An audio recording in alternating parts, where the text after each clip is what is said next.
And how about a road victory for the Aggies, an important sixth win of the season, and a second-half domination of a team that had been playing pretty well, winning football games, and thought they had things solved. They changed their quarterback before the start of the game back to the guy who'd been there before. They'd won with the other guy the last two games, including against Boise State. But the Aggies come to Fresno and win again. Kevin White, what a win! Utah State 28-17. Remarkable second half.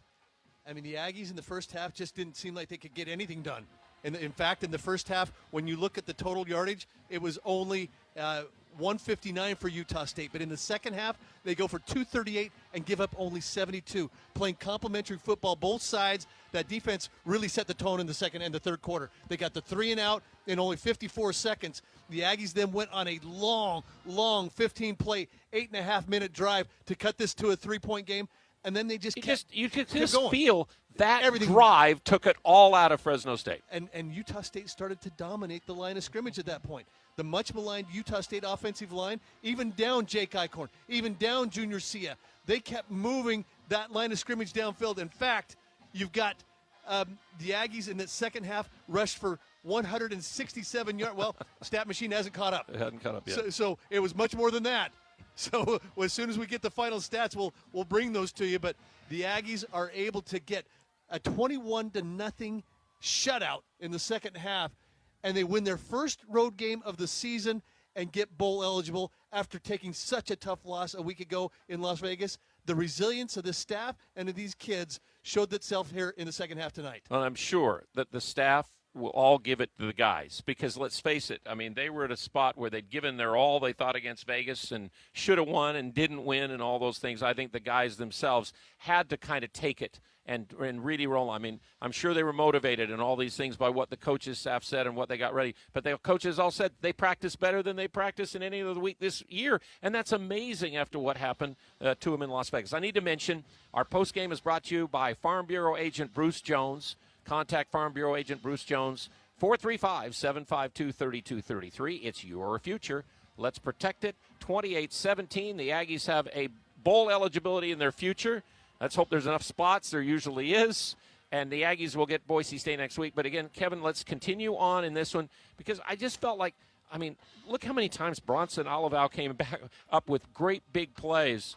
That guy just seems to be a guy around the football. We saw guys on the corner. We saw Arnold. We saw some of these other guys knock guys out of bounds at big times in the game. Yeah. And then Ike Larson all of a sudden came through with big plays in this game too. And that Aggie defense held Fresno State to 70 yards of total offense there in the second half and kept them out of the end zone. It didn't allow any points at all in that second half. Even when Miles Davis, down 17-14, Miles Davis gives up the fumble. Yeah.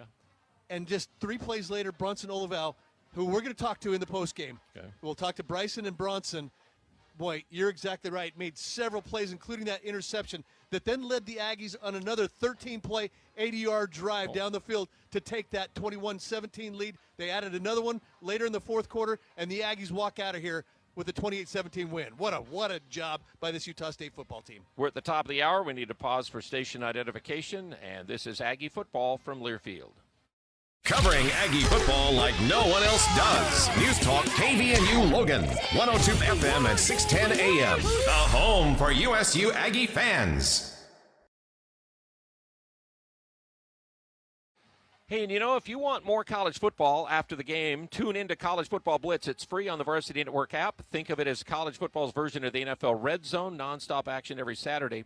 It's a little late tonight maybe for it going on college football, but the Aggies have capped off the day with a great win here at Fresno, 28-17. Just open the Varsity Network app and search for College Football Blitz to keep the excitement going. And we'll keep it going. Talk to players and coaches. We'll get this Zoom conference going from down by the locker room in just a moment. This is Aggie football from Learfield. Addiction is the one thing that everybody knows about, but not many people talk about. If you're finding yourself in a situation where you're struggling with personal addiction, or maybe you love someone who's struggling with addiction right now, our friends at Renaissance Ranch have a place where you can go for healing. And they focus on more than just the addiction. They help your family heal too. Addiction doesn't just impact one person, it impacts everybody it touches. Learn more at renaissanceranch.net. Also, you can visit their location right here in Logan. This Thanksgiving, Adams Wealth Advisors is grateful for you, our clients, and our community. It's our sincerest wish that as you host or travel to meet loved ones, safety follows you wherever you may be. Adams Wealth Advisors is here to help you secure your financial future so you can focus on what truly matters. Happy Thanksgiving from Adams Wealth Advisors, building your legacy and protecting your peace of mind. Visit adamswealthadvisors.com to learn more. Let Elements Restaurant take the work out of your Thanksgiving feast. Enjoy a full-course, chef-prepared holiday dinner, perfectly roasted turkey with sage gravy, cranberry sauce, garlic mashed potatoes, whipped sweet potatoes, traditional stuffing, green beans, and your choice of pumpkin pie, apple galette, or pecan pie. All pre-cooked and ready to serve. Available for pickup the Wednesday before Thanksgiving from 3 p.m. to 7:50 p.m. Relax and enjoy a gourmet Thanksgiving at home. Pre-order today. Call Elements Restaurant 750-5171. That's 750-5171. Because great holidays start with great food. Spend less time at the post office. With Formax and Mint mailing systems from Les Olson IT, you can quickly, accurately, and easily process your outgoing mail and even save on postage. Fold your documents, stuff and seal your envelopes, print addresses, weigh and measure to apply proper postage, all with the click of a button. With multiple model options available, you're sure to find a Formax solution and Mint mailing device that perfectly fits your business needs. Les Olson IT. This Utah State Aggie broadcast is brought to you by Adams Wealth Advisors, your trusted financial team. Whether you've done a lot of planning or a little planning, on News Talk KVNU. Al Lewis, Kevin White back here again. What an opportunity for me to come back and see this Utah State team beat Fresno State 28-17. The final the score in this game, and we're anticipating again. We don't have the normal opportunity to be able to talk directly to players and coaches, but we'll join in on the media conference, and Parker Long is going to keep us updated on when that gets started, and then we'll let Kevin ask a few questions of the players that will be talked to after the game. Should we mention, again, we could get into things like our post-game stuff. Let's do our Stokes Trucking hidden hero of the game. Might be Javen Jacobs in a lot of ways. Great call, Al. He finishes with 7 carries for 65 yards and 2 touchdowns.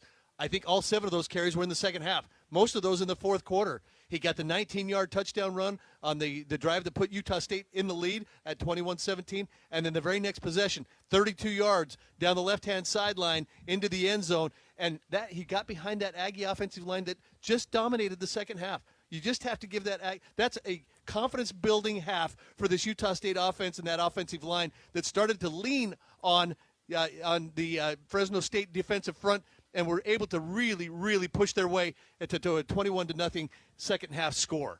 I'm trying to think of a sack in the game. I mean, Ike Larson was in on that one towards the end of the game where he's just all over and things like that. But Morse. And that was that the fourth down play? Which one was that? If you recall, in the first half, they kind of overwhelmed E.J. Warner. Okay, there was right. A handful of them that came through, but Tyree Morris was the one that was able to get the credit for the sack, and that's a Lee's sack of the game. Lee's Marketplace sack of the game. Tyree Morris gets that one. It's the only sack that the Aggies were credited for, but they got a lot of pressure in the face of E.J. Warner, especially in the second half. And I have to wonder if the change to Warner had an impact in this game. Yep. Because Conklin had really managed the game for them the last couple of weeks, but they were up 17-7 at the half, and they thought, okay, we've got this game under control. But the Aggies were able to really frustrate this Fresno State offense, an offense that only went for 70 yards in the second half.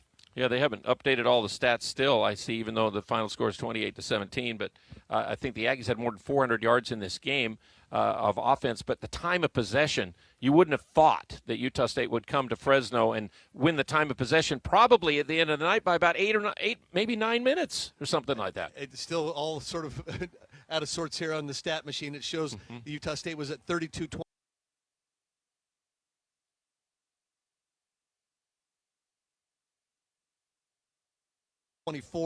That would mean to tie it 28 minutes on the other side. The Aggies just dominated that second half, though. An 8.5-minute drive, an 8-minute 37-second drive, a 4-minute and 59-second drive, a 3.5-minute drive to get that last touchdown. The Aggies just controlled the line of scrimmage in the second half, and you just got to give these big guys up front on both sides of the ball. They started to take over this ball game in the second half. It was remarkable to watch. And, of course, our Everlight Solar player of the game. I mean, this guy deserves player of the game for every single game, the way he plays with his team. But the heart and soul is Bryson Barnes, and boy, did he make, again, some terrific plays. And I did throw the interception at the end of the game or whatever, but you know what? He was terrific again tonight. And you can tell he is one worn-out guy after the end of this one. He just keeps getting back up. And you can see that he's hurting, he's sore, but he just keeps getting back up. And nothing was more important than that first. Was it the first drive or the second drive when they had a 3rd and 13 in the second half? Zigzag run. The zigzag run to get the first down that kept a drive alive that ended up in a score.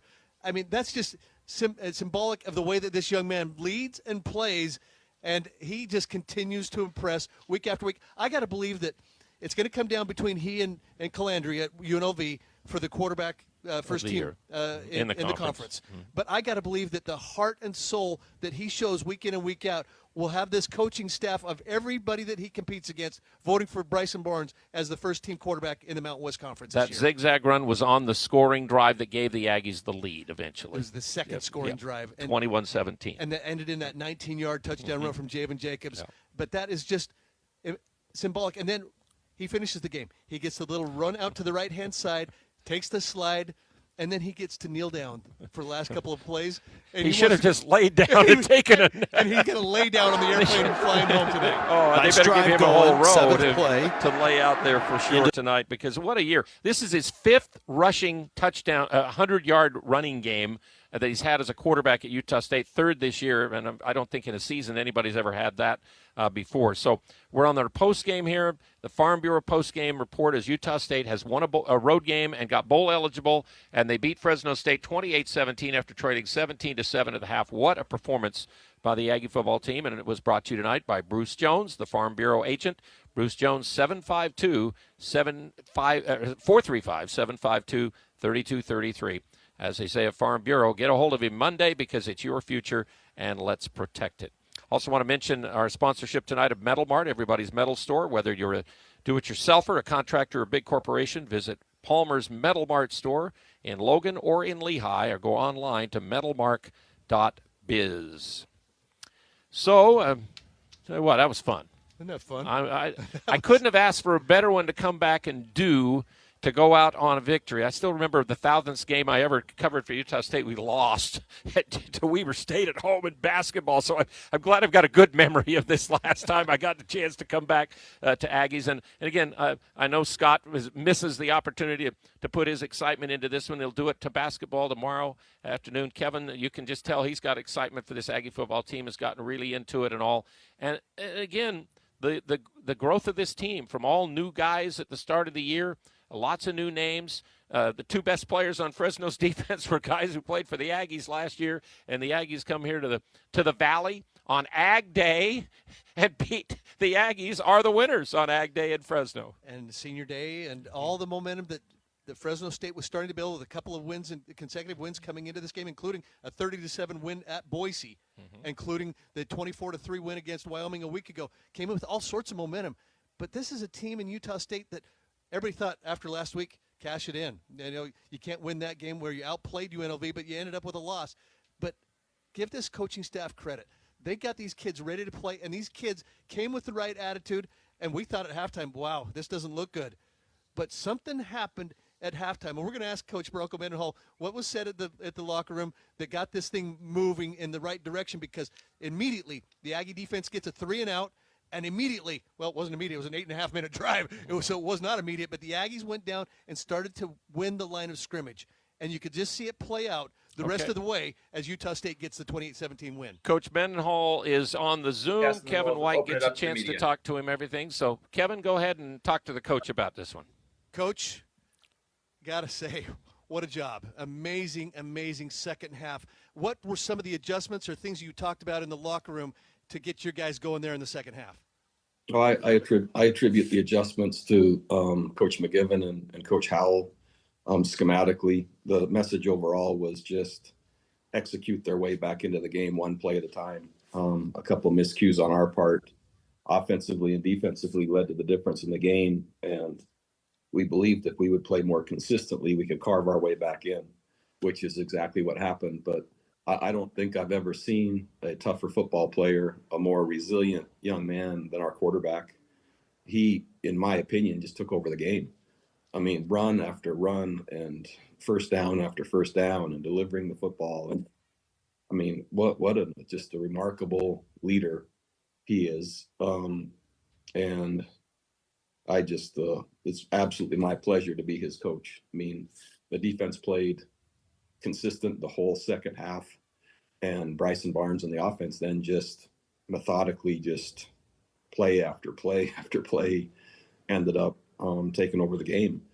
And I couldn't be more proud.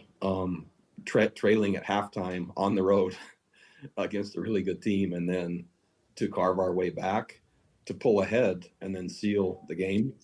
What a fitting tribute to who these kids have become from game one to now, and that I get to be with them now another game. And that's like the coolest thing and the best gift I could have. So thankful to be with them. You get the 3 and out immediately out of the locker room, and then you go on an 8-minute and 37-second 15-play drive to get that to a 3-point game. And then when you're down 17-14, Bryson on a 3rd and 13 zigzags his way right into your lap on your sideline to keep the drive alive that ended up in the Javen Jacobs 19-yard touchdown run. The complementary style of football in that second half is what you've been preaching all season long, and I thought what you've also talked about is you're trying to play harder, longer, and that certainly played its way out tonight, didn't it? It did, and the players, they knew that template, and they knew that model, and they knew that blueprint. And again, it doesn't work without our quarterback, but we've seen glimpses of it, and our defense just would not allow sustained drives in the second half, and they held their concentration to where there weren't any giant plays. And then offensively, we basically played Fresno style, meaning we drove the ball, we occupied clock, we scored touchdowns, and separated, which was just exceptional to watch. I was so proud of these kids and this team. And just felt it was just a privilege to be with them. Down 17-14, and you get the ball inside your own 5-yard line, and you get the Miles Davis fumble. But perhaps the biggest play of this game is the Bronson Olival interception to get you guys the ball back, and then you go on another 13-play, 80-yard drive to take the lead. And talk about the plays being made on that defensive side. It's 3 weeks in a row. You can just feel it developing and blossoming to where they're not only carrying their side of the ball, but they're influencing and determining outcome. And when you have a chance and have to make it not only a stop, I mean, we would have been thrilled with just a field goal stop there, but to have no points and also get the ball back, what a critical play. And Bronson just seemed to be able to kind of find his way into making those type of plays most of the year, but just super, super excited for him. Questions from other media? Coach, this is Jason Walker with Cache Valley Daily. I mean, everyone always wants to play from ahead, but against a team like Fresno where they run the ball, you want to play from ahead to limit and impact their ability to move the ball on offense. But you didn't get that luxury. You had to play from behind. What was the key for you guys when everything was going according to Fresno State script and you had to kind of adjust a little bit? Yeah, it wasn't a somber locker room, but it was a determined locker room at halftime. And there wasn't discouragement, but there was some frustration that we were in the situation we were, meaning that we were from behind, and we knew that's not where we wanted to be against this team. But there was belief. There was a lot of hard coaching. There's a lot of really clear corrections that needed to happen. And again, I attribute our coordinators for getting the messages across that needed to be gotten across, our players then taking those messages and executing it, and then having the outcome we did. It just is, it's gratifying as kind of the leader of the program to just see your people excel and thrive, and they did, and I'm really proud of them. Coach Mendenhall, Jason Turner from the Herald Journal. You held Fresno to 3 of 14 on third down tonight, 0 of 3 on fourth down. Just how extra good was your defense on getting off the field in those critical situations? The fourth downs, man, what just a great plan, but also super execution at critical moments, because then they're hard to get off the field with the way they run the football. And then third down, I mean, again, those two things allowed our offense to have the opportunities. Now, our offense then needed to execute and remain consistent, but our defense kept giving them the opportunities, and eventually that took hold. Coach, this is Carson Hilton with the Deseret News. Can you just talk about Bryson Barnes and his physicality? I mean, taking hit after hit and still getting as many plays as he did for you tonight. I've not seen anything like it in my coaching career. The number of hits he's taken this year, the number of runs he's taken, the number of players that he's just had fierce contact with, usually initiated by him, the number of sacks, the number of just physical plays. I'm not sure there's been a player that I've been more impressed with his resolve, his grit, his fortitude, his toughness, his pain threshold, his commitment, the way he comes back each week and then plays again. He's remarkable. I mean, you could devote 5 headlines to him and just keep riding it out all the way till the new year, and it wouldn't get old to me. I mean, he's exceptional. Man, that I became the head coach at Utah State and I inherited him. I mean, I don't know what a line, but man, I'm grateful. Coach Jason Walker again, kind of following up on Barnes. Like in the first half, you guys really struggled to move the ball through the air, completing 50% of your passes. Just how much did you guys try and lean into Barnes as a runner? Right, I mean, he ended with like 25 rush attempts. Then the passing game opened up as well. Like, just how important was that running ability for him to open up the offense as a whole, including his own pass attempts? Well, you can't stop the quarterback run without using an extra number. And if you're going to use the extra number, you don't have it in coverage. And so there it is. And you can choose, keep the number back and Bryson will run for 8, 9, 10, 12, 13, 16, whatever. Or you can use a number on him. And then there's the throw game is open. And that really was the formula. I have to say too, the Javen Jacobs though, man, there was some really nice runs. So he came into his own also, and kind of John Wooden's definition of competitive greatness, right? Being at your best when your best is needed.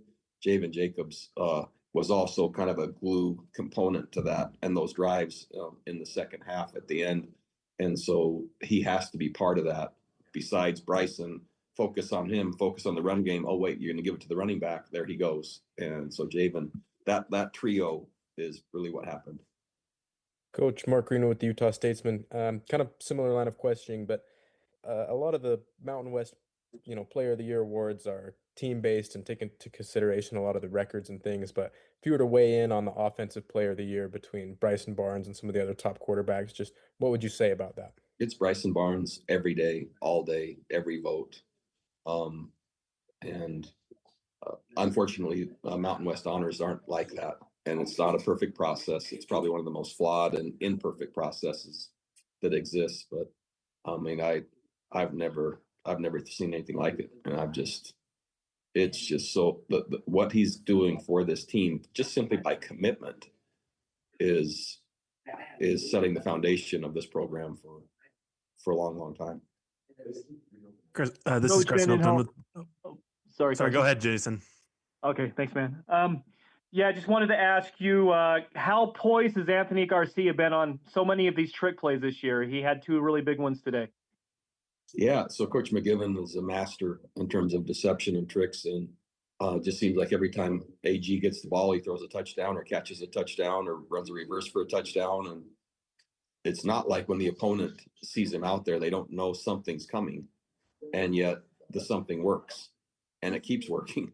And so the play design, exceptional, but he, just all the way going back to the swinging gate play versus UTEP and him hurdling over all the players. Like now it's another couple tonight. And so he just seems to do it every week. Coach, what was the conversation like after last week's loss to UNLV, one of the most brutal this program's had in a while, and just come into today and have that kind of gritty win that you just barely missed out on last week?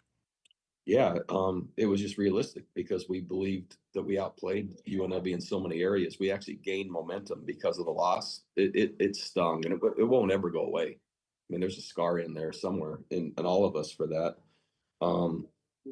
But if that team is a 9-2 team, which they are, if that's one of the best teams in our league, and we knew we outplayed them, then who aren't we going to be able to outplay? And so there was some momentum and a reference there that was taken forward, besides the frustration and the disappointment that we didn't win in a game that we thought we outplayed them. Coach Mark Greenwood again, kind of along with that, you took quite a bit longer to get to this after today's game than typical. Just what was kind of the conversation and the emotion and things going on in the locker room after the game that kind of delayed that, and what was that looking like? Yeah, I didn't want to come. Doug dragged me. I love being with my team. They're amazing, and to see them happy is the greatest reward for any parent or coach. And there's lots of smiles, and there's lots of tears, and there's lots of I love yous, and there's lots of hugs, and that's quite a contrast from just everyday life.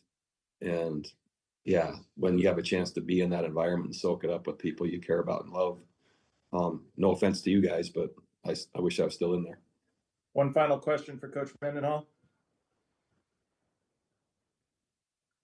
Looks like I put a damper on it with my last response. So looks like I'm looking out here and you got two amazing guys to talk to. Thanks, guys. Thanks. Coach Bronco Mendenhall again, post-game. We're here at Fresno, 28-17. Aggies beat the Bulldogs of Fresno State to win their 6th game of the year. And we're doing this Zoom teleconference after the game. That's what we have to do tonight post-game. I know all you Aggie fans are enjoying it, so let's bring in the players, I guess, coming up next. The game is over, and now KVNU Aggie Game Day continues with Aggie Call, the complete recap on all the action of your Utah State Aggies. We want your comments and questions about today's game. The phone line is 435-753-KVNU. The text line is 435-554-1175. Plus, more interviews and insights are coming as we break down the Aggie action with you and the Aggie Nation. It's KVNU Aggie Call with J.D. Walker, Stockton Jukes, and Eric Branson.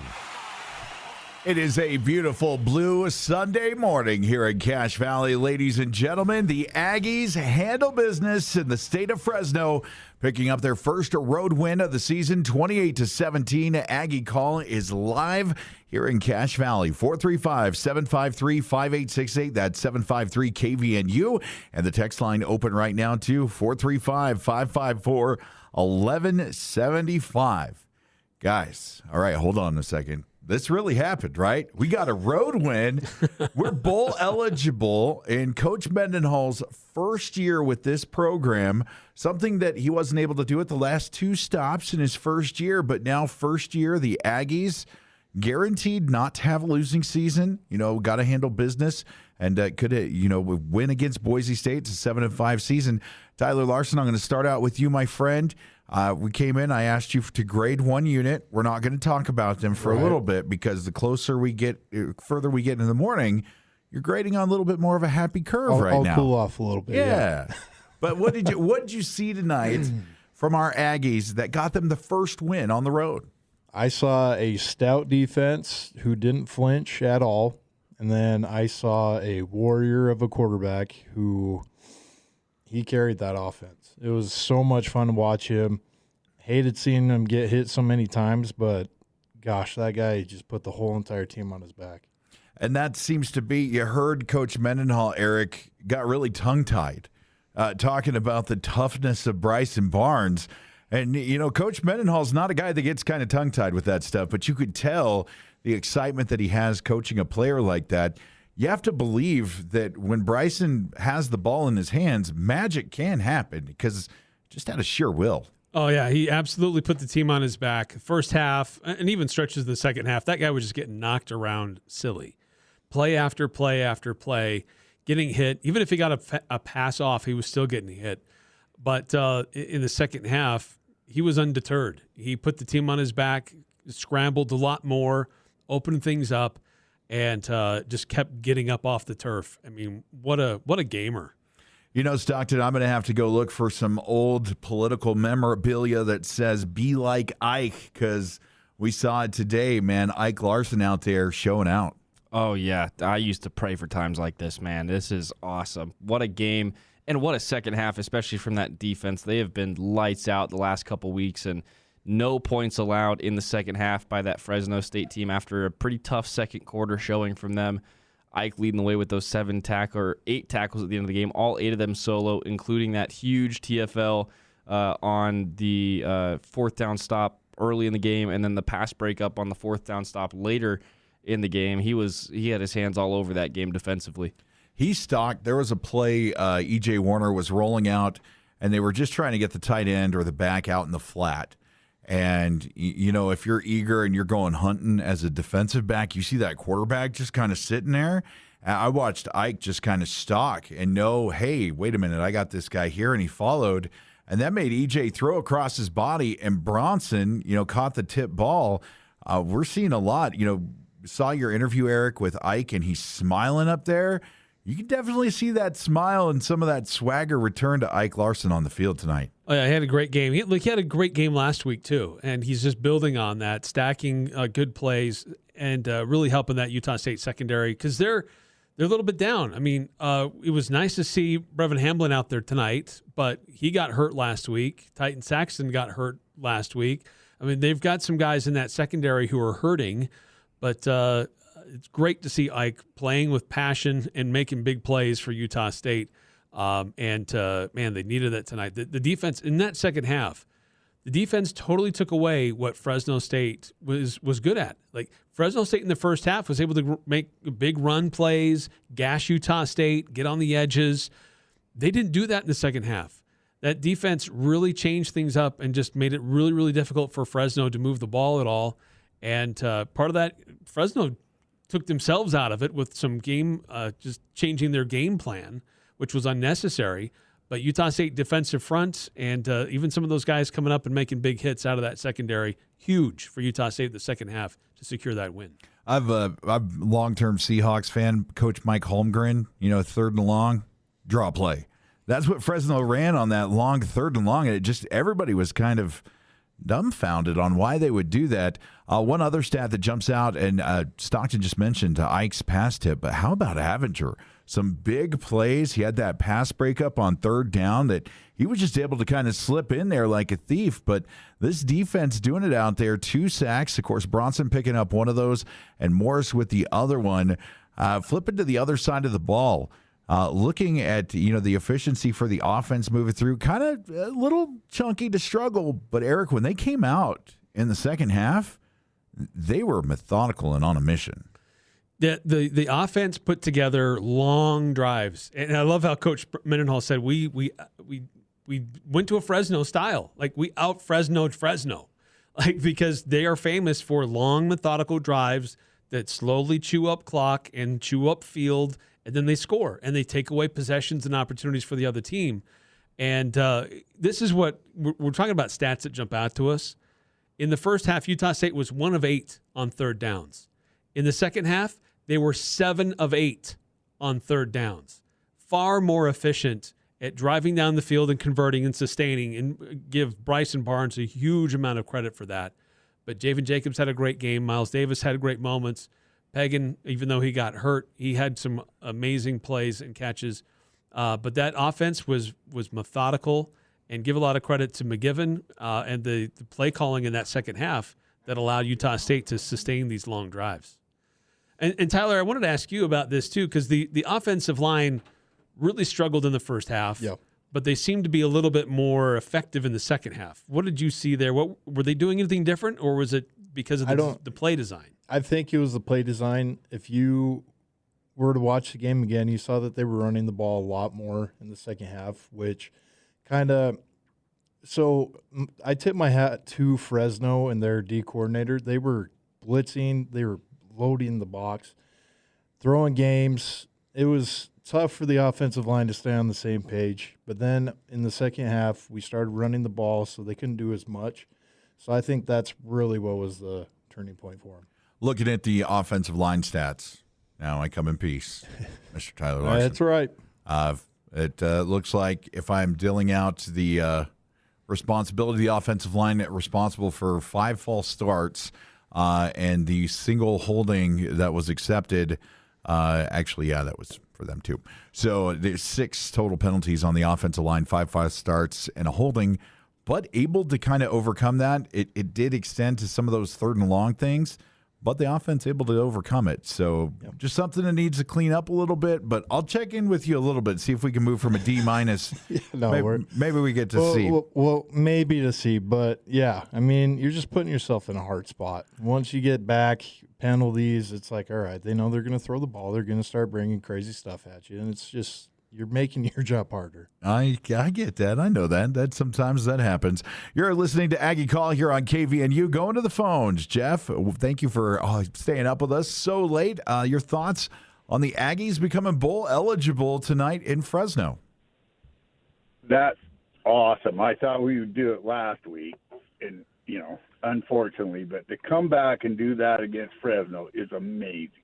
But I got two comments. I want you to comment on both of them. But Bronco Mendenhall in this program, but he's doing so good.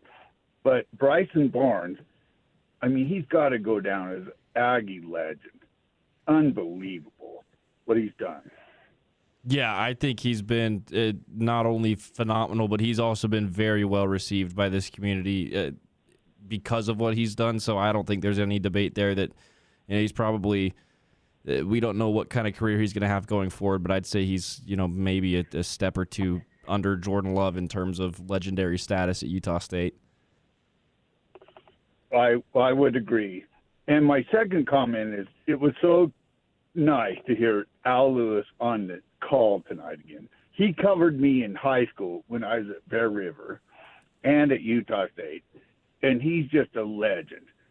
And he's one of the best people I've ever met in my life.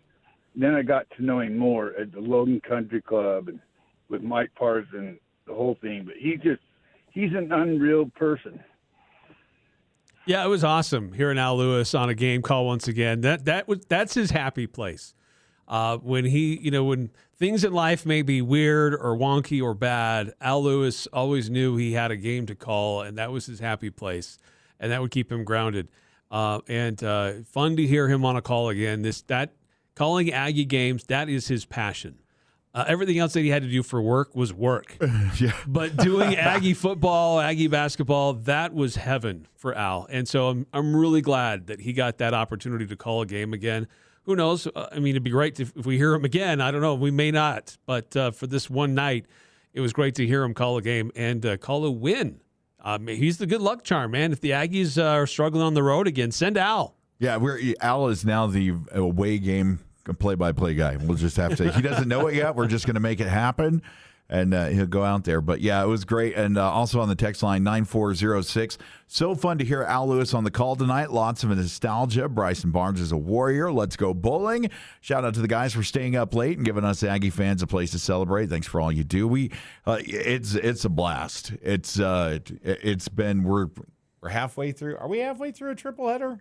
Yeah, I'm on game 8 of 11 for the weekend. Yeah, so Stockton's been calling everything. He's got 2 hockey games tomorrow. We got Davidson, and we're celebrating tonight. I don't think I'm going to bed till 4 o'clock in the morning. Brother, I might be awake all the way till I get to the Eccles tomorrow.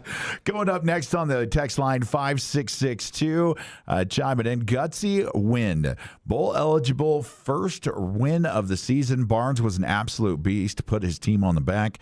Let's get another home win next week and ruin Boise State's title chances. I get it. Anything can happen coming back here. The Aggies undefeated.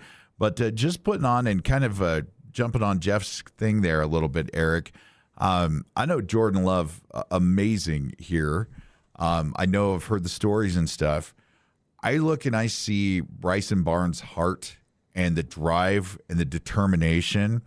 And I really feel like that's a guy that you hope as a coach to always have. You hope to have a team, and you hope to have somebody to root for like that. I wasn't around when Jordan was here, so I imagine it was magical. But man, Bryson Barnes, I feel like he can accomplish whatever he sets his mind to.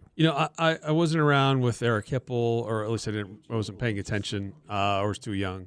I wasn't really paying attention with Anthony Calvillo. I know he had a great run. So for me, it's the great quarterbacks that I recall paying attention to. Jordan Love is up there among the best. Logan Bonner had a great run, a magical run for Utah State as well. And a lot of what he did is similar to what Bryson Barnes does. He got knocked around a lot. And he paid for it with his body, He too. did. He kept getting up off the turf, but he missed games because of injuries. The biggest difference between Barnes and Bonner is that Barnes hasn't really missed time, and Barnes does a lot more with his legs. Like, he extends plays and he gets drives going on the ground with his feet. Logan Bonner was the better passer. Of course, he had some really dynamic wide receivers that helped out. But what Bryson is doing this season is magical, and you've got a quarterback coach, an offensive coordinator that are scheming things to really highlight and enhance what his own natural abilities are so that he shines. And boy, does he shine bright when he's on. You're listening to Aggie Call. It is a beautiful Blue A Sunday morning here in Cache Valley. Phone line's open at 435-753-KVNU. That's 753-5868. And if I told you we were going to have somebody on the phone line that was traveling to an away game. I know who it is. I mean, I'll give you guys a couple guesses, but Gio, welcome to the show, the fifth host of Aggie Call here on KVNU. What did you see tonight, Gio? Hey guys, thanks for taking my call. Wow, it's hard to say. I feel like this game is the accumulation of several moments, moving from what happened in New Mexico through last week to here, and it feels like the reestablishment of a winning culture in Aggie football, almost similar to the way that game felt with Hawaii back in 2011.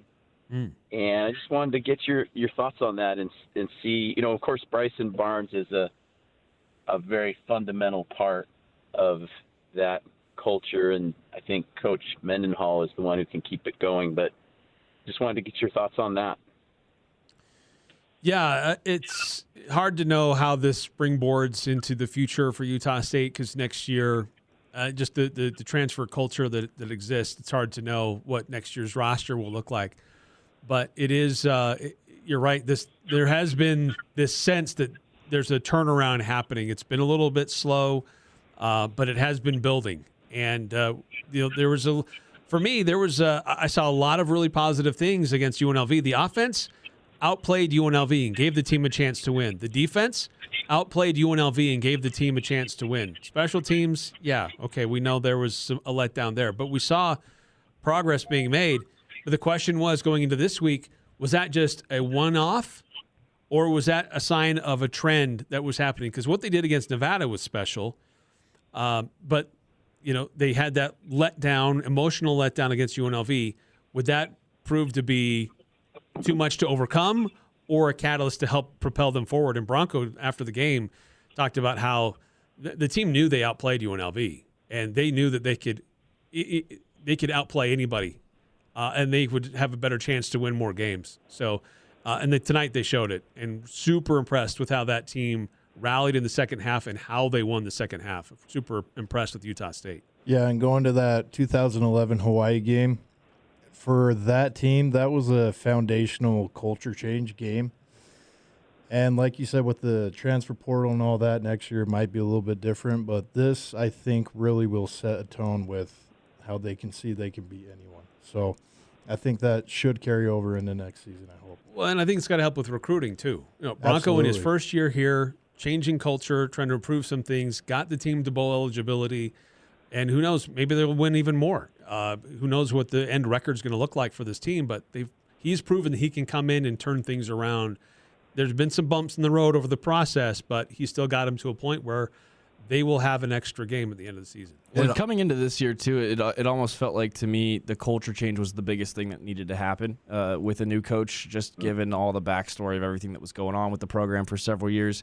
The football product was secondary to that, in my opinion, just for longevity of the program.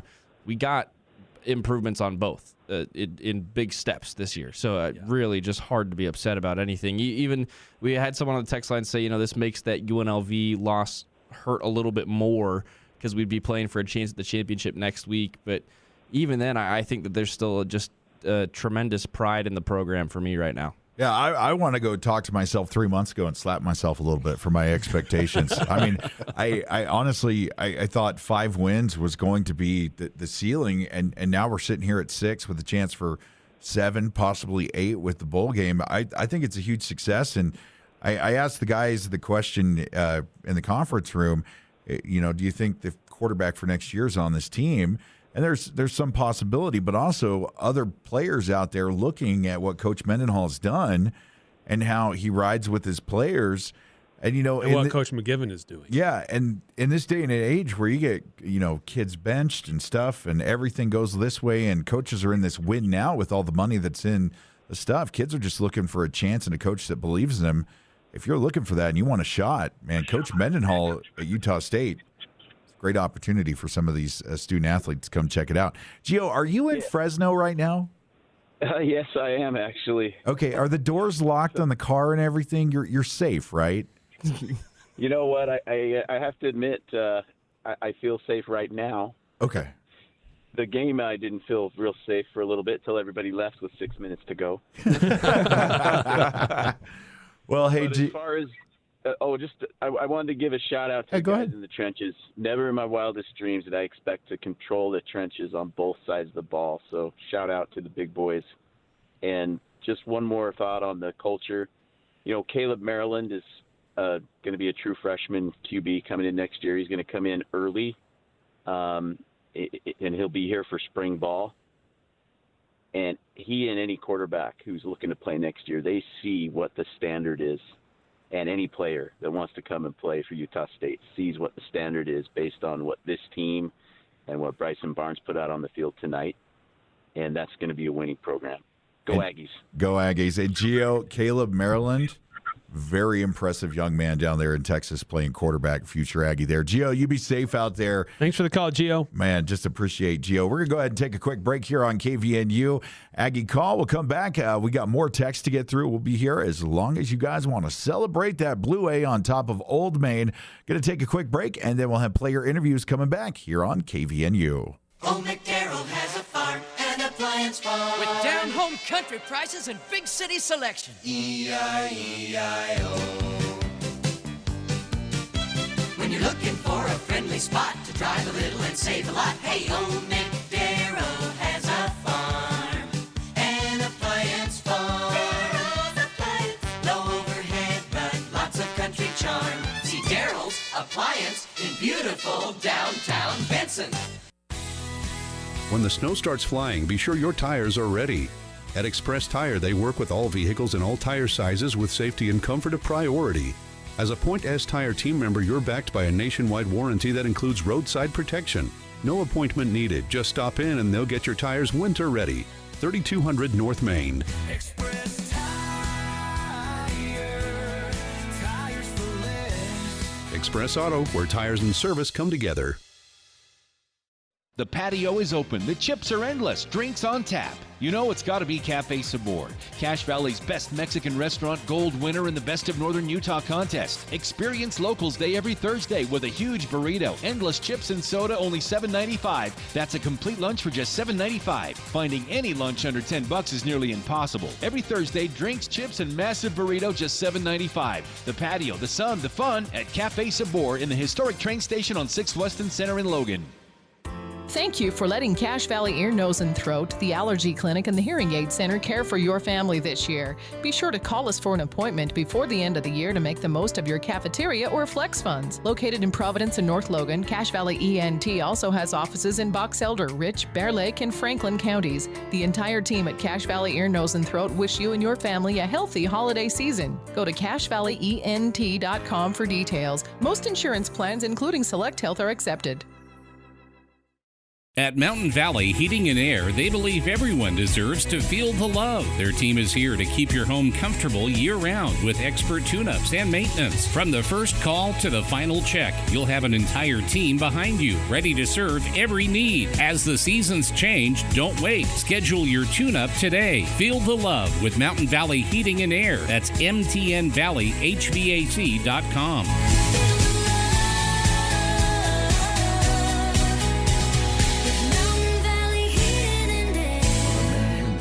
America and never ask for applause, West Motor Company salutes you. Thank you for raising the food that fills our tables, for your grit, your hard work.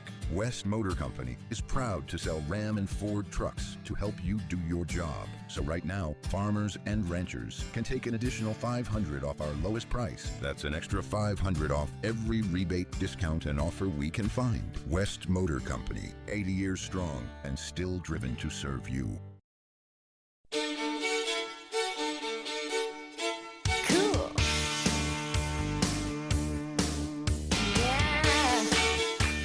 Talking about Aggie football like no one else can. KVNU Game Day is back. We are back under that glow of a blue A on top of Old Main. Ladies and gentlemen, it started Thursday with the Lady Aggies winning in the Spectrum. Then yesterday, Charleston Classic. Well, actually, that was Friday, Charleston Classic for Aggie Hoops. And last night into this morning, the Aggies taking care of Fresno State. It is a blue weekend, and just a reminder, tomorrow, or actually coming up in just a couple hours, 6 o'clock this afternoon, we will launch KVNU Aggie Game Day for hoops action against Davidson as Coach Calhoun's Aggies take on Davidson at 7 o'clock. We'll have all the pregame coverage starting at 6 o'clock. Just a couple hours from now, Stockton. We'll be back at it, but we love doing this, hanging out with you guys, and it is always a little bit sweeter after a win. Coming back on the text line, brought to you by Advanced Heating and AC. Visit their website, advancedheating-ac-.com, for a scheduled service to get your preventative fall and winter maintenance scheduled today. And Riverwoods Conference Center is Cache Valley's largest center, offering more options for you now with their all-inclusive pricing. And going back to this text line now, Mr. Stockton Jukes. 6543 says, wow, what a win. Did someone tell Fresno that the game was over at halftime? I mean, yeah, that was truly a tale of two halves kind of game. 0891, my heart, woof, good win. Yeah, it wasn't again, that? Utah State nailed that thing out at the end of the game. The fourth quarter was all Utah State. The defense really, there were a couple moments where the heart rate was elevated a little bit, but the defense didn't really make us worry about that too much at the end of the game, and that's a feeling I haven't felt yet this year, except for when we played McNeese and Air Force. I think I was a little. I think some of the penalties, maybe a little bit, some of the missed opportunities, but yeah, it wasn't. It was just kind of playing with house money a little bit, just wanting to see how it worked out. 0783 says, well, it's safe to say that Anthony Garcia leads the NCAA in passer efficiency rating.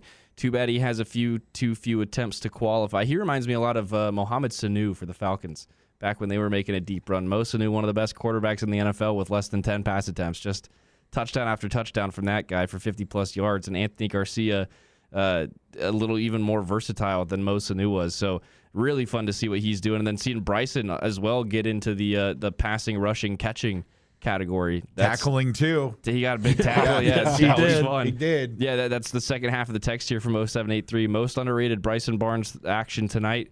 The tackle preventing the pick from turning into 6. I'm not sure that big guy was going to get 65 yards down the field for 6, but that was a good tackle for Bryson to minimize the damage. But on the other hand, when a big guy has a chance for that, we root, right? It's just kind of natural as a big guy. You just go, come on, no matter what side. You try to get there. But I would like to see, Eric, I would love to see the tackle that Bryson made side by side to the tackle that Ike made on a stop. They both dove, took out the ball carrier just like that. There were some big tackles in big moments that the Aggies rose to. And, I was a little concerned of how they would respond after a very, very tolling game, I would say, just back and forth. And they actually responded really well there in Fresno today. Yeah, they did. I mean, Tanner's still having an issue with kicking the ball. And I feel bad for that guy. I'm glad he was able to kick the PATs clean and that he had multiple opportunities to do that. He just needs to see the ball go through the net. It's to borrow a basketball term. But big hits today. Bronson Olivao had himself a game. Again, another interception in a critical part of the field to take away a drive. He had some big hits, a tackle for loss. I mean, that guy was everywhere. Even some guys that there aren't a lot of stats that will show up for them, but they had big moments. Gabe Iniguez, I think he had a great game tonight. He doesn't show like he had a lot of stats, but he was in a lot of places, because of his presence, guys had to change what they wanted to do because he was there filling space. So there were a lot of guys who really showed out tonight. And I think it really speaks volumes to the culture of the team, this coaching staff making adjustments. I know we were highly critical of some of the things on offense and defense after the Hawaii game and after the New Mexico games, but this team is not giving up on each other, and they're making those adjustments, and really big win tonight for Utah State on the road. And the phone line's open right now at 435-753-5868. That's 753-KVNU. And John joining us on Aggie Call. John, what's on your mind? Well, I just barely started listening to you guys. We've been watching it on TV and so forth. But anyway, I don't know if you've already covered this, but conditioning. My son and I were watching the game, and in the second half, in that fourth quarter, we said they wore Fresno State down, their defense down, because they're not flying all over the place like they were in the first half. And if we all remember how Bronco conditioned these guys in the spring and the summer and in the fall. And I mean, I know people personally that were on the team, and they said the conditioning is just unbelievable. Never gone through anything so hard in their lives. And I think it's paying off towards the end of the season. That's why they blew out Nevada. That's why they played so well against UNLV, and it paid off tonight with Fresno. They just wore them out in the second half, I think. I think that's a good point. Yeah, because Coach Mendenhall's mentioned that they've had a lot of conditioning going through, and that's been a key focus, that they were going to be able to be on the field at the very end. And that's kind of what happened. If you think of it, Fresno just ran out of gas. Well, their team speed defensively was a real problem for Utah State in the first half. They just kept getting after Bryson. They were able to get around the offensive line pretty much with ease. But Utah State changed some things in that second half, and having long, sustained drives, that wears out a defense. And you're right, that Utah State looked like they had plenty of gas in the tank, and Fresno ran out. John, did you have anything else you saw tonight watching the game? Anything else that jumped out that maybe you were waiting for the Aggies to put together and you finally saw it come together there in Fresno? I just, other than the illegal procedure penalties, a lot of that could be attributed to crowd noise and communication and so forth. Other than that, you got to love the discipline of the players, not getting personal fouls and unnecessary penalties like we're used to over the years. And Bronco is just the type of person, the disciplinarian, and his staff, they're also unified in how they teach and coach and everything. You can just see it as a team, how disciplined they are and how together they are. And, yeah, I mean, the basketball team's the same way. We got great coaches in basketball and football. There's just no doubt about it. And anybody that's been a naysayer about Bronco, I've never felt that way. I felt that this guy is going to turn our program around because he's going to bring people to play here that want to play and be serious about playing and be team first and be disciplined. And you have to be disciplined to play football, if you want to be a winner. Yep, or not given for Bronco. That's his whole thing. That's his whole brand, and it's really starting to pay dividends late here. I also just throwing this in the penalty conversation because we've talked about it a lot. 7 for 40 for Utah State, 10 for 93 for Fresno. So Utah State looked a little sloppy at times on the line, but it was worse for Fresno State, and a lot of those were drawn by the Utah State offense against the Fresno defense. So, it kind of pick and choose your poison, I guess, on that one. But Utah State definitely improved on a lot of different fronts tonight. And, John, thank you so much for the call. And, Eric, talking about that discipline, something I kind of walked in kind of mid-thing. There was a personal foul that involved, and Ike Larson was involved in kind of the scuffle, but Ike held his cool, was cool, calm, and collected, something that was a little bit different earlier in the year. And we've seen kind of a mature Ike out there. Yeah, I mean, he walks up to that edge, and it can be frustrating to play against that. I could imagine, but Yeah, and he's guys are right. Fresno had more penalties, and the penalties that they had were egregious penalties that cost them yards or slowed their drives or gifted opportunities for Utah State to sustain or extend drives. So Utah State didn't play clean. They had their own problems. A lot of negative plays, too many negative plays in the first half, but Utah State really cut down on that in the second. But the negative plays or the bad plays penalty-wise for Fresno were really hurtful for the Bulldogs. And Utah State was much better about that, more disciplined. Not clean, but much more disciplined in not letting those major egregious penalties hurt them tonight. You're listening to Aggie Call here on KVNU 610 AM 102.1 FM, Logan, Utah. And to Aggie fans around the world at kvnutalk.com. Phone lines open 435-753-5868. And the text line going strong right now, 435-554-1175. Getting back into the text line. 9315 has a couple. How can anyone not say that Bronco is the right hire? Yeah, just kind of going along with what was said there. Are we sure Bryson is even human? That guy is tougher than a woodpecker's beak. Yeah, man from Milford, I'll tell you what. That kid grew up on a farm. 9315 also saying the defense was on point today, 100%. There were so many guys like Ike, to name one of many, on fire. Ike, Bronson Olival, Gabe Iniguez, like Eric was just saying. Yeah, lots of guys on defense. That defense hasn't looked that good in, oh, goodness, a lot of months. A long time. It's so good to see them take that step up. And then a fun little picture, a fun little screenshot of a tweet that was sent in by 9315, a graphic that was shown earlier today on CBS Sports. The longest conference championship droughts in the Mountain West. New Mexico has not won a conference championship since 64, not Wyoming since 93, no for UNLV since 94, and no for Air Force since 98. 3 of those were WAC championships, and UNLV's was a Big West championship. So not a very friendly Mountain West graphic there tonight.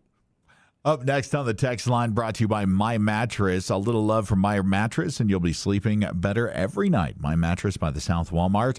Coming in from 4022, first-time texter. Glad to see Rinker, not Rinkett, off the crossbar. Can't believe Barnes could take that many hits and still keep going. He's like the Energizer Bunny. It just gets knocked around and keeps getting up.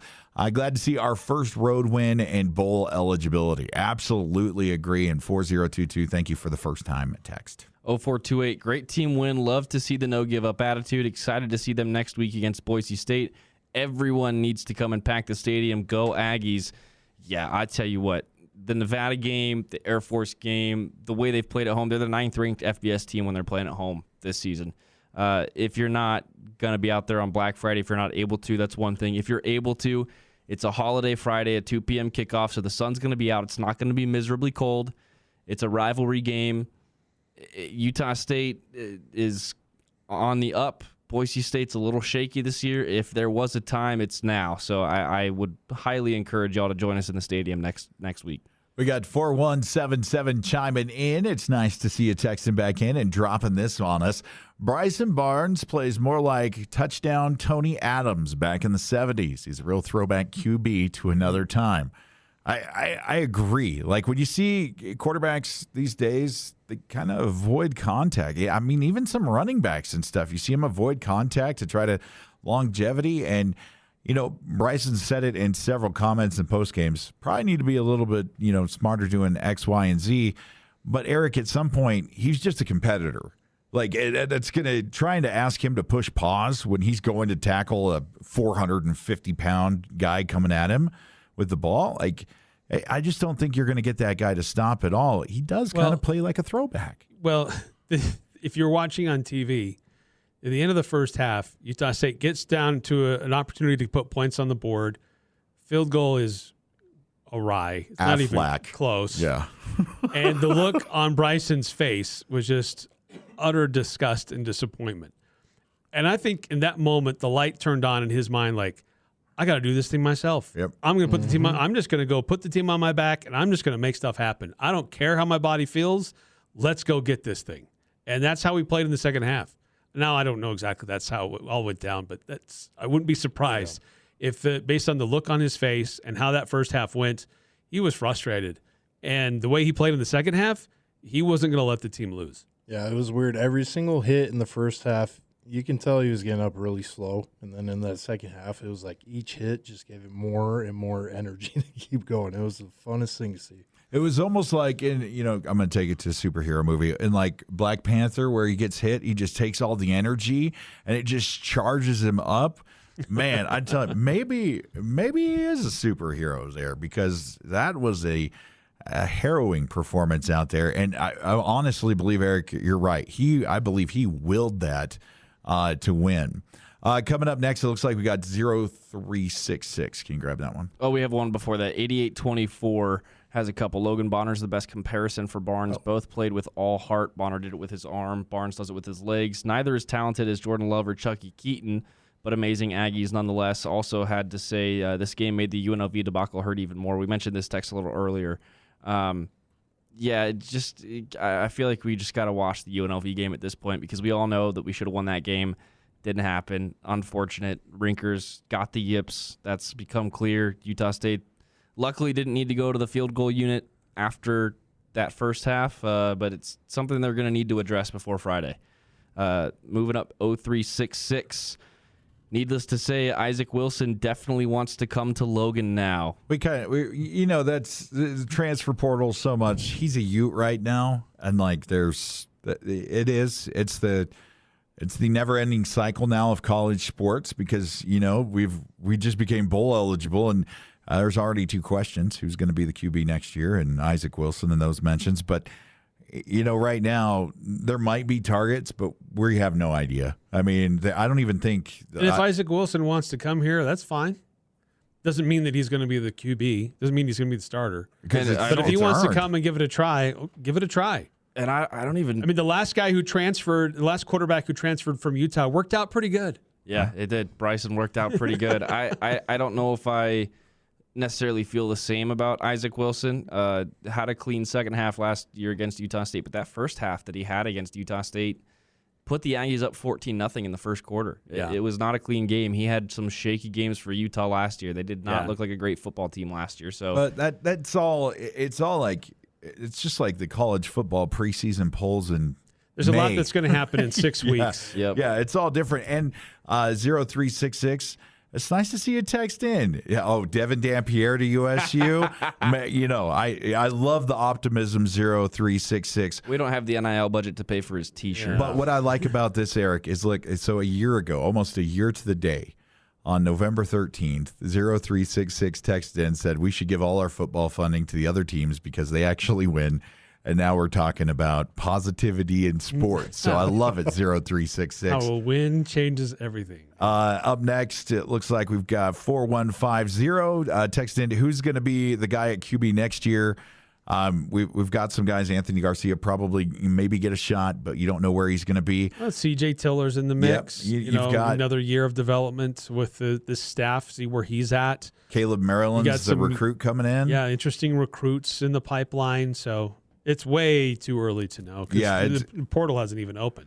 We won't know until the first snap is taken next season, based on what Bronco likes to give the information out about. So very I think, true. You know what? Just throwing it out there, I think Tom Brady might have some eligibility. There we go. Yeah, I think we can pull that back. Up next, 8787 on the text line here on Aggie Calls, celebrating that win over Fresno State. Awesome second half for the Aggies tonight. I have to laugh at my cousin for turning off the game at halftime and going to bed saying the game wasn't worth watching. Boy, was he wrong. Huge game for our defense and our O-line in the second half, much improved. Let's keep the momentum and beat Boise next week. I think I agree. So, all right. I've checked in with you a couple times. Yep. And so I just want to make sure, are we still, we've gone from F to D-? Where are we at on the offensive line? We're sitting at a C. I'm not going any higher than that from the first half performance, but the way they were able to finish the game, it's tough going into a 4-minute offense and closing the game out. So, and they had to go to Fresno. Okay, so right. please understand. And I'm born in Southern California. I've driven through Fresno with my doors locked many times. It's a hard place to go, and it's on the road and doing something. And of course, Fresno State, was kind of one of those things we mentioned pregame that Jason and I had talked about it being a fraud.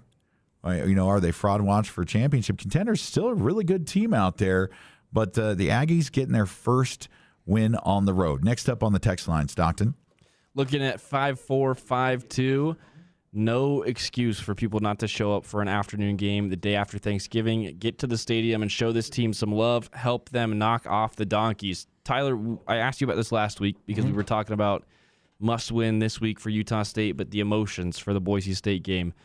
How big of a factor is it to see a full stadium against Boise State? It's going to be huge. Boise, they always travel well, so the more Aggie guys we can get in there, the better. Got to offset the stupid color of blue. Navy blue is better by far. I think we all know that. We are funneling all Boise State fans through Manaway. Yeah. And we're going to at high speeds. At 120 miles an hour. And we're just cording it off. And so just looking ahead, don't put this in ink, but right now it looks like next Friday, weather midday it'll be cool. It'll be in the 40s, but it looks like we should have mostly sunny skies. So just warm, but it doesn't look like we're going to have rain or snow. So should be ideal football weather. And they've got late November. And they've got that hot chocolate hand warmers and burritos up there. I mean, that hot chocolate. Can't beat it. I tell you, it definitely it keeps you warm up there. Up next on the text line, looks like we got 37-14. Tony couldn't run like, I'm going to say Barnes, but Barnes doesn't pass like Tony. All right, I got you there. Yeah, that's just the difference between the old school QB game of the 70s and the new school QB game is you got to be more mobile to play quarterback nowadays. You're going to move around a lot more. You're going to be more creative. That's just the nature of the game, really. Yeah, very true. Up next, 8-4-5-8. Bronco has been mediocre. We beat a bad Fresno State team. We're acting like we beat an undefeated Boise State team. Let's relax here. Time will tell if Bronco is legit. I wish we would have hired Eck. Are we really going to do this? No, we're not. Within minutes after Bronco takes the first team this is the first time Bronco Mendenhall has taken a team to a bowl game in his first year with the program. He coached BYU, Virginia, and New Mexico, and he took Utah State to a bowl game in his first year here.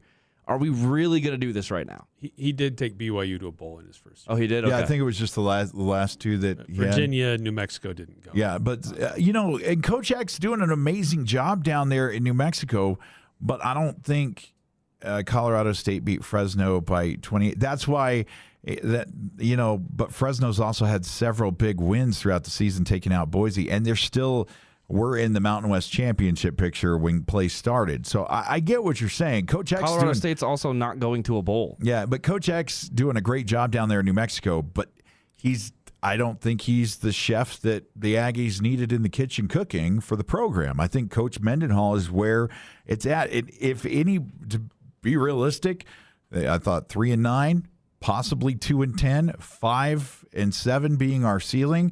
I'm pleased as punch in the first year of Coach Mendenhall. This is where it's at because if I see the foundational pieces moving through.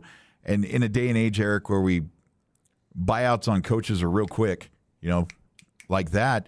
Yeah, I mean, I don't think apples to oranges is what Coach Eck would have done. But in this situation, I feel like Coach Eck's in the right situation for him down there, and Bronco's in the right situation here. Yeah, there's a lot of things that line up really well for Bronco Mendenhall and Logan. He understands Utah. He understands the culture. He understands the Mountain West. He's a program builder. Utah State needed a program builder, needed somebody who was going to have discipline and accountability.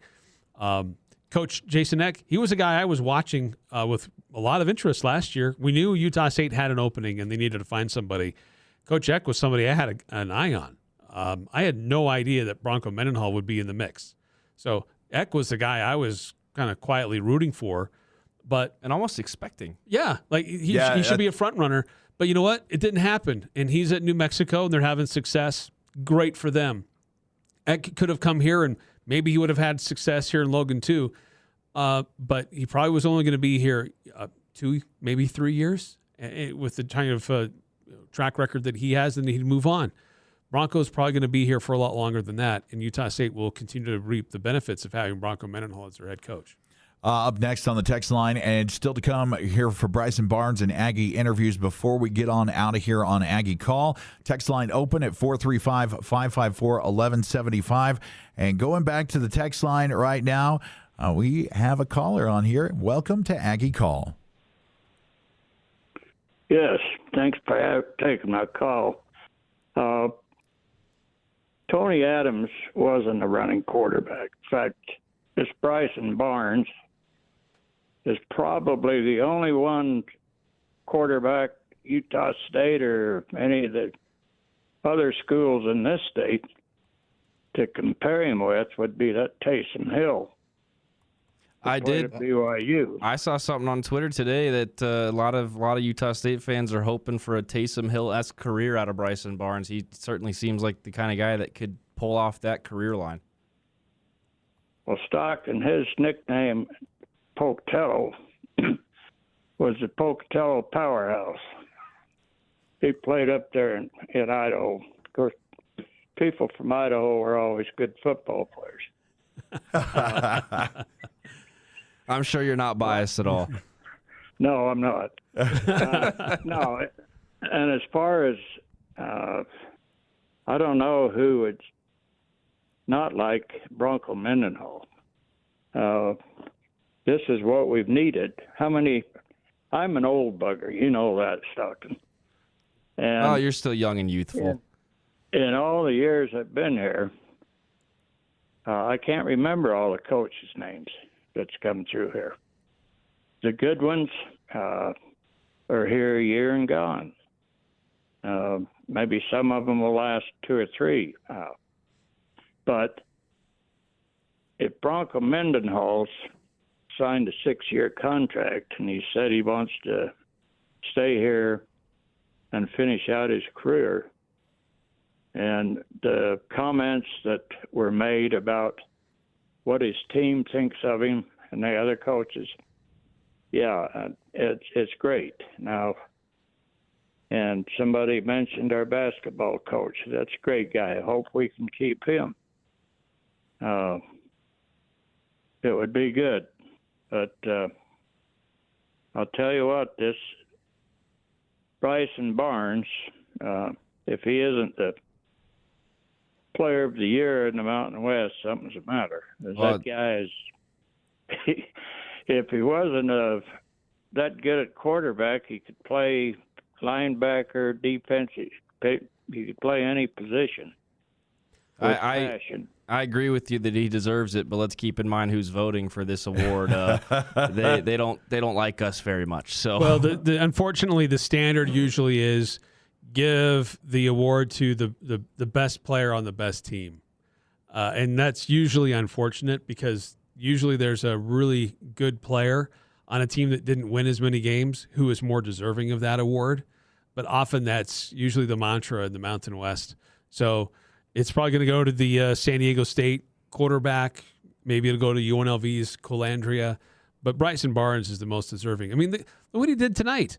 I mean, this guy on the road in hostile territory, 150 yards through the air, 113 on the ground, and just picked his body up off the turf time and time and time again and led his team to victory.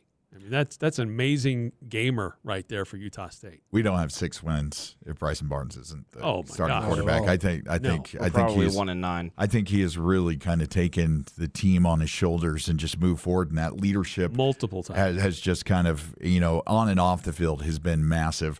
Up next on the text line, we've got 9227. 2 more games for Barnes to build his legacy.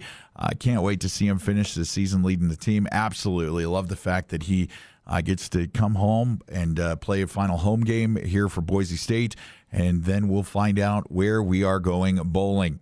Next up, 0158, texting in, Nate Dally is going to be our next QB, a true freshman. Well, that would be a Ridgeline quarterback who just won the state championship. That'd be news. I thought he was headed to Eastern Washington. Yep, he's an Eastern Washington University commit. So I get the wishful thinking, wanting to keep the guys in town, but very talented kid. But I think we've got a lot of quarterback talent coming in as well with Caleb Maryland out of Texas and all that stuff. So go check out some Caleb Maryland highlights from this season.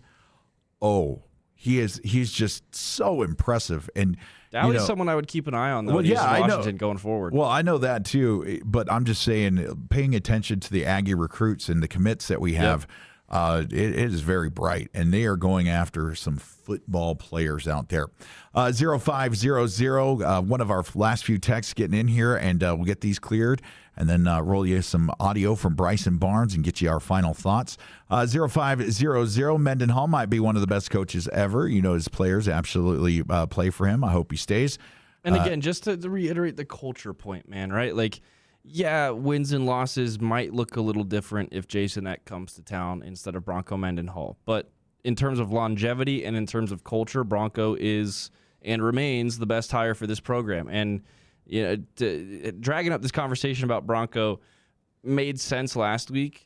We're going bowling. Why are we having this argument tonight? Like, I understand the, you know, one win here or there could be the difference in a title opportunity for Utah State, but even so, they would still need some favors next week for that to happen. So let's just enjoy the fact that we won a game. We're going bowling for the first time in a couple of years. We seem to have turned a corner culturally as a program, and just to reiterate for like the fifth time tonight, that to me is the biggest thing, because that translates not only into wins but into recruitment, retaining recruits that you already have committed, future commitments from boosters and financial better buy-in from the community. Yes, exactly. Looking at this next one coming in from 6859. Eric, I'm going to ask you this. Remember the missed field goal at the end of the half? But Rinker got kind of tackled by the defensive player. But what, you don't think he did? I saw a soccer flop. Ooh. There was a player. It kind of came through, and he kind of stumbled, and they both kind of fell. I don't know that I would say that Rinker got tackled. I'm going to say men's soccer. Yes. Okay, yeah, men's soccer, because I watched the Aggies first. Yeah, the Lady Aggies are tough as nails. Yeah, but you're asking, should a penalty have been called? That's what the texter's asking. And initially when it happened, it's like, oh, hey, they just knocked down the kicker. I think it's while it's in the motion, right? Yeah, and well, part of me thought, well, if it's tipped, then live ball, but it didn't turn out to be tipped. And I think that he had already gone through his motion, and he was kind of just standing, and momentum was carrying him. Yep. And there was a defensive player who came through, wasn't even looking at Tanner, and they kind of collided. And I don't think it was that egregious, and I think it was right not to throw a flag.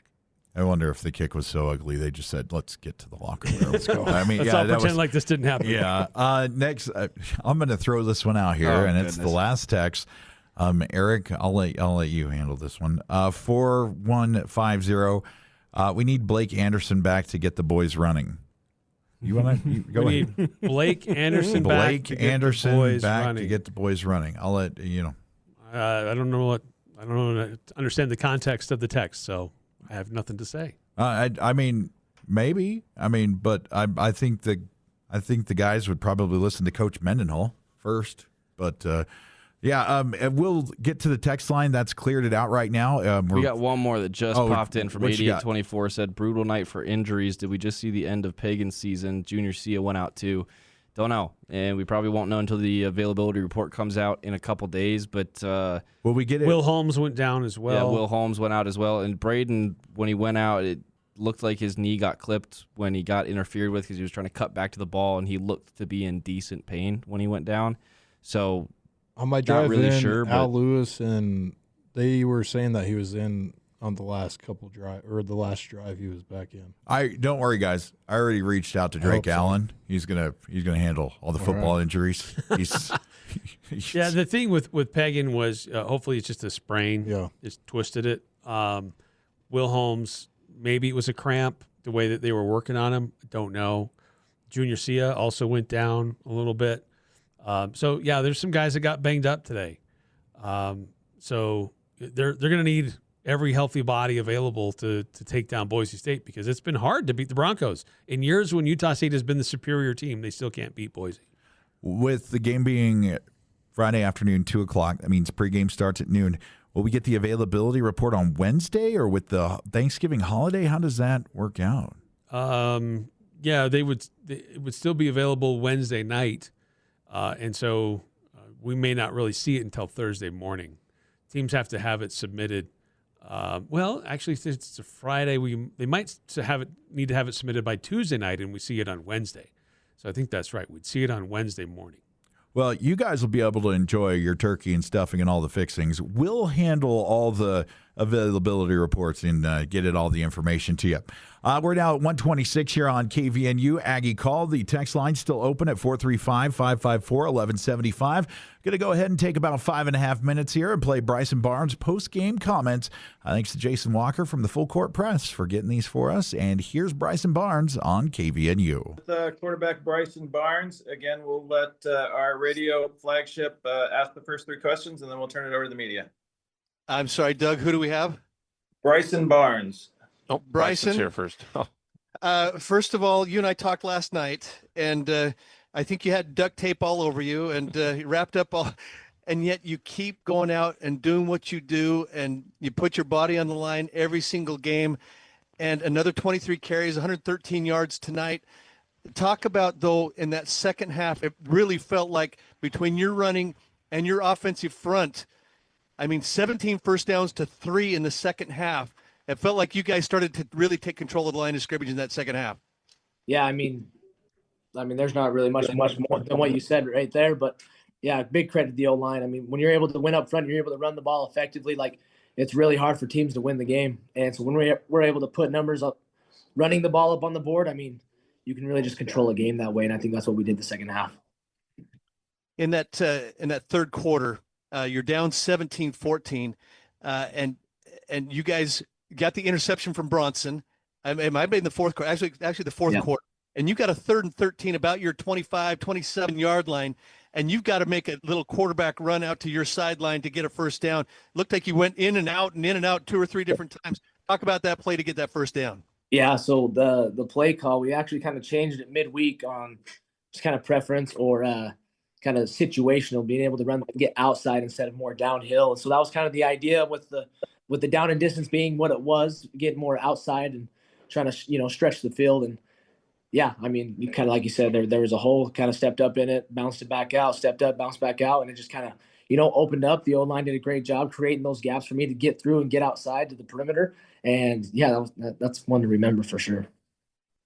Coach talked a little bit about what it was like in the locker room at halftime. He said it was not really, it was more angry. It was more determined. I'm curious, what were some of the things that you talked about with Coach McGivern in terms of the adjustments that you needed to make in that second half? Because it really just seemed like you guys took over, especially in the running game. Yeah, we were pretty frustrated. We were expecting to come out, start fast, and I think, what was it? It was 14-7 or 17-7? 17-7, yeah. 17-7 coming in at half, and offensively, we wanted more points on the board, so we were definitely frustrated with the production that we were having. So yeah, we came in, we just made our adjustments, and there was nothing on that call sheet that we just wanted to kind of get to some of those calls, but there was nothing that we hadn't game planned that we didn't feel like we could go out there and execute. So I just think in the second half we came out with a little bit more determination and trusted in the game plan and went out and executed.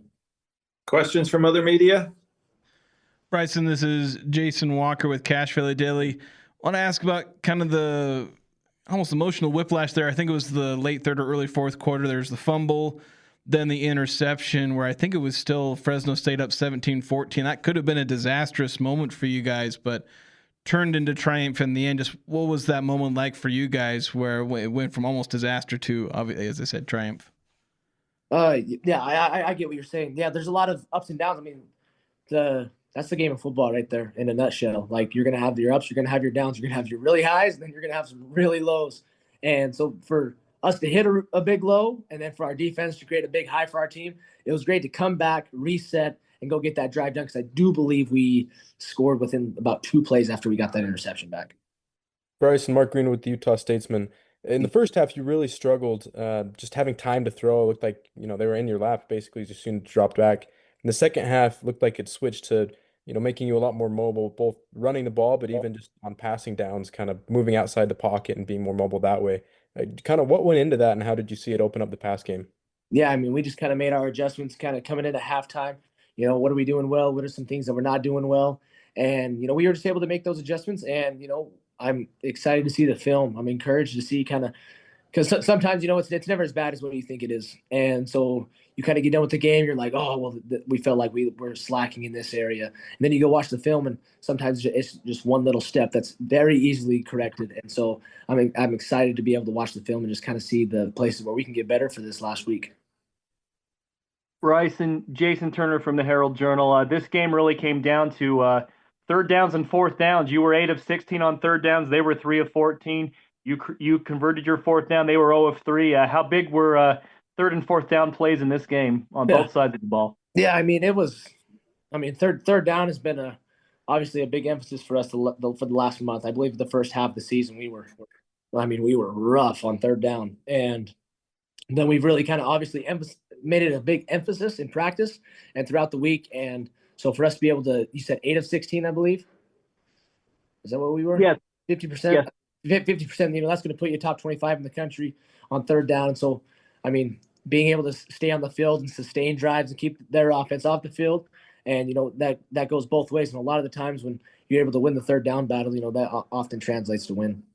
Bryson Barnes post-game comments after the Aggies pick up the first road win of the season in Fresno, picking it up 28-17 over Fresno State. And some final comments here on KVNU Aggie Call. And Eric, you said you wanted to ask. Yeah, so I got a question for Tyler, and I probably should have set this up before so you could really anticipate a little better the answer. Pop quiz. Yes. So Fresno State, aggressive in the first half. Utah State goes to a slightly different game plan in the second half offensively, and it's effective for them, running the ball a little bit more, running at that aggressiveness.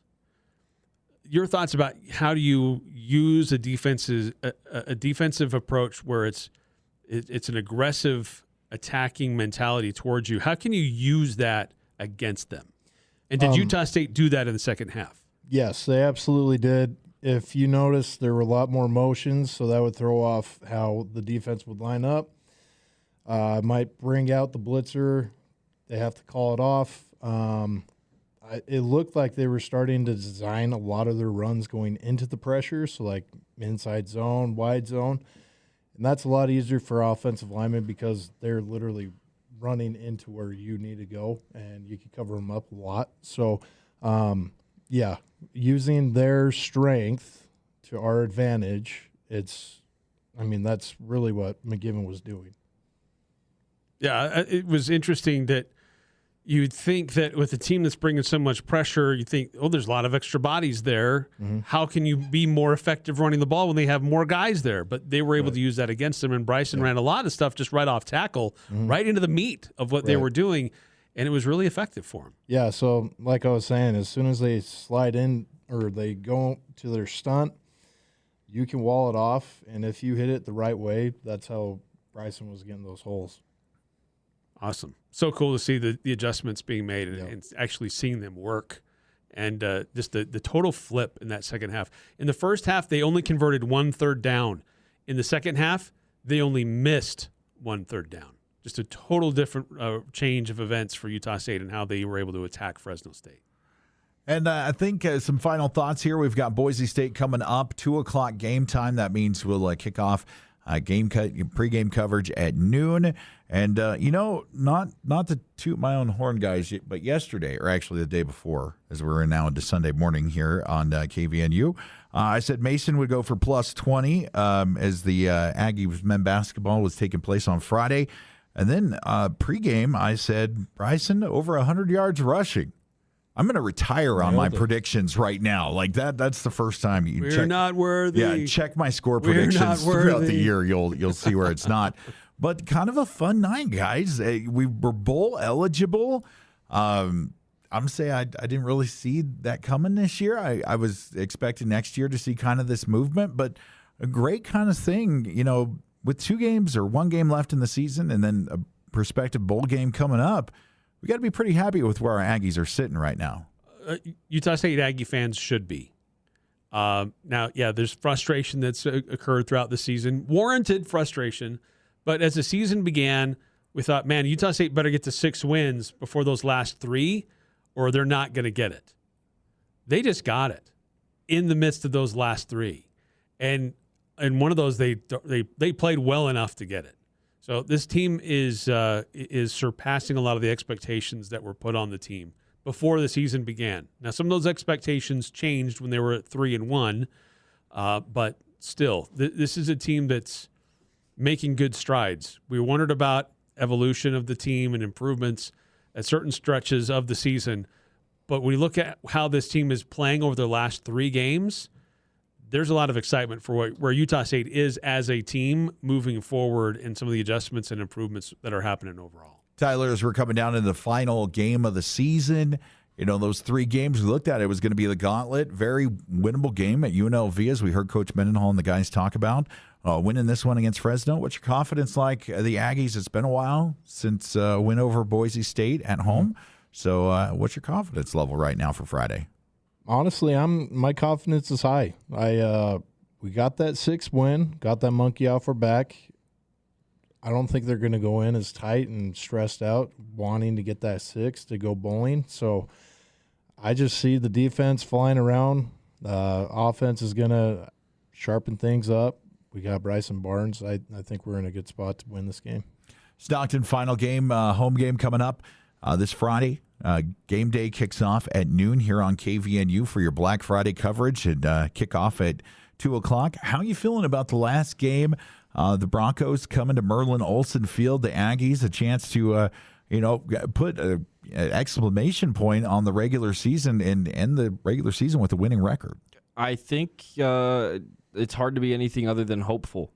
When I'm looking at this season in the rearview mirror, pleasantly surprised. I expected 5-7 to be the ceiling for this team. Not going to happen, and I couldn't be happier about that. Like Eric said, and like we mentioned in the pregame show, there have been a lot of frustrating moments for this team because that win-loss record could be a game or 2 better. Sure. That being said, I don't think anyone really firmly, realistically anticipated a bowl bid this year. Just based on Broncos track record since his time at Virginia and what this team went through last year and losing 80% of the roster, all sorts of stuff suggested this was not going to be a year that Utah State was going to go bowling, and they did it. They're also facing a Boise State team that's pretty battered, and they're playing with house money. Looked like it tonight. Looked like a completely different team than 4 weeks ago. I mean, there were a lot of concerns for me about the rest of the season after that Hawaii game, because they took a bye week and they wasted it and looked really rough after that bye week. Then they got their second bye week and fixed everything that went wrong. So I think there couldn't be anything less than hopefulness for me going into next week. I think there's a genuine chance, and I'm excited to get up to the stadium and see the last time the Mountain West logo is on that field. It's now 1:39 here. Man, I didn't even think about that. Yep. Yeah. We're cutting out turf next week. Yeah. True. Yeah, Pac-12 or whatever the denomination of the conference will be, I guess, coming up. I saw some of the studio stuff. They were showing a hype video of some of the Pac-12 studios. It looked really nice. The CW production, I'm telling you, it's going to be a fun new experience to step into that. Of course, really odd for me being a Pac-12, Pac-8, Pac-10, and then, coming here to Logan and all of a sudden the Pac-12 following me here. So really cool to see that. But tonight, the A is blue here in Logan, Utah. And my final thoughts here, just there was a pretty horrendous accident earlier this evening here in Cache Valley, and it cost the life of a young teenager. All the details can be found at kvnutalk.com and the developing story on that. And just a reminder tonight to be safe and hug your loved ones tonight, as we're going to go ahead and wrap things up here at 1:40, and the A is blue on top of Old Main. Until we see you, well, in about 15 or 16 hours for now, because we got Aggie Hoops coming up tonight. 6 o'clock here on KVNU. Stockton and I will be back in after a couple hours of some shut-eye. You guys have a great night. That A is blue. Until next time, Cache Valley, we'll see you here on Aggie Call.